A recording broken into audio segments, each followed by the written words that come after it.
एक बूढ़ा चोर रहता था। उसका एक लड़का भी था।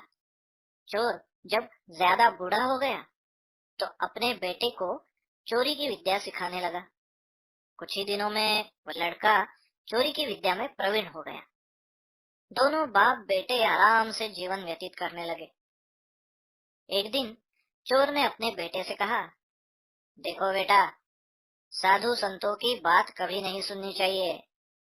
अगर कहीं कोई महात्मा उपदेश देता हो तो अपने दोनों कानों में उंगली डालकर वहां से भाग जाना, समझे? हाँ बापू, समझ गए। एक दिन लड़के ने सोचा, क्यों न आज राजा के घर पर ही हाथ साफ कर दूं। और ऐसा सोचकर उधर ही चल पड़ा। थोड़ी दूरी जाने के बाद उसने देखा कि रास्ते में कुछ लोग एकत्र होकर खड़े हैं।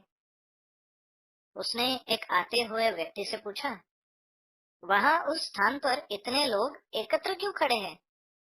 उस आदमी ने उत्तर दिया, वहां एक महात्मा उपदेश दे रहे हैं।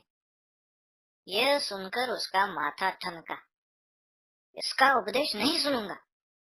ऐसा सोचकर अपने कानों में उंगली डालकर वहां से भाग निकला। जैसे ही वह भीड़ की निकट पहुंचा, एक पत्थर से ठोकर लगी और वो नीचे गिर गया। उसी समय महात्मा जी कह रहे थे, कभी झूठ नहीं बोलना चाहिए। जिसका नमक खाए उसका कभी बुरा नहीं सोचना चाहिए। ऐसा करने वालों को भगवान सदा सुखी बनाता है। ये दो बातें उसके कान में पड़ी। वह झटपट उठा और कान बंद करके राजा के महल की ओर चल दिया।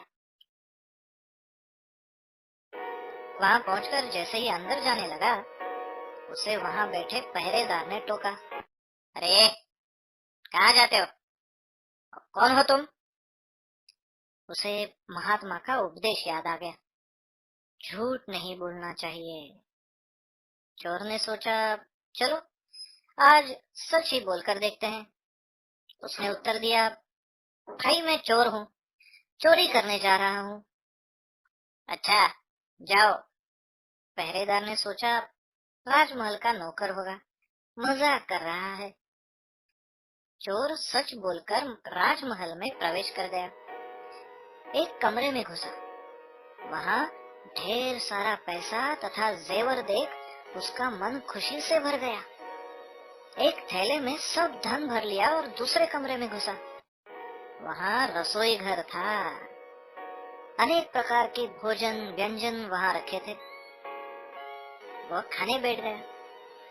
खाना खाने के बाद वह थैला उठाकर चलने लगा कि तभी फिर महात्मा का उपदेश याद आया, जिसका नमक खाओ उसका बुरा मत सोचो। उसने मन में कहा, खाना खाया उसमें नमक भी था, मतलब राजा का बुरा नहीं सोचना चाहिए। इतना सोचकर वह थैला वहीं रखकर वापस चल पड़ा। पहरेदार ने फिर पूछा, क्या हुआ, चोरी क्यों नहीं की? चोर ने कहा, देखिए भाई, जिसका नमक खाया है उसका बुरा नहीं सोचना चाहिए। मैंने राजा का नमक खाया, इसीलिए चोरी का माल नहीं लाया, वहीं रसोई घर में छोड़ आया। इतना कहकर वो वहां से चल पड़ा।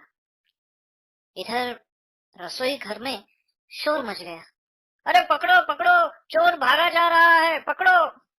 पहरेदार ने चोर को पकड़कर दरबार में पेश किया। राजा के पूछने पर उसने बताया, महाराज, एक महात्मा के द्वारा दिए गए उपदेश के मुताबिक मैंने पहरेदार के पूछने पर सच बताया, अपने को चोर बताया, क्योंकि मैं चोरी करने आया था। आपका धन चुराया, लेकिन आपका खाना भी खाया जिसमें नमक मिला था, इसीलिए आपके प्रति बुरा व्यवहार नहीं किया और चुराया हुआ धन वहीं छोड़कर भागा। उसके इस उत्तर पर राजा बहुत खुश हुआ और उसे अपने दरबार में नौकरी दे दी। वह 2-4 दिन घर नहीं गया तो यहाँ उसके बाप को चिंता हुई कि बेटा पकड़ा गया। लेकिन जब 4 दिन बाद लड़का आया तो बाप अचंभित रह गया अपने बेटे को अच्छे वस्त्रों में देखकर। लड़का बोला, क्यों बाबूजी, आप तो कहते थे कि किसी साधु संत की बात मत सुनो, लेकिन मैंने एक महात्मा की बात सुनी और उसी के मुताबिक काम किया, तो देखिए सच्चाई का फल। मुझे राजमहल में अच्छी नौकरी मिल गई और अब मैं मान और सम्मान से समाज में रह सकता हूँ। तो बच्चों,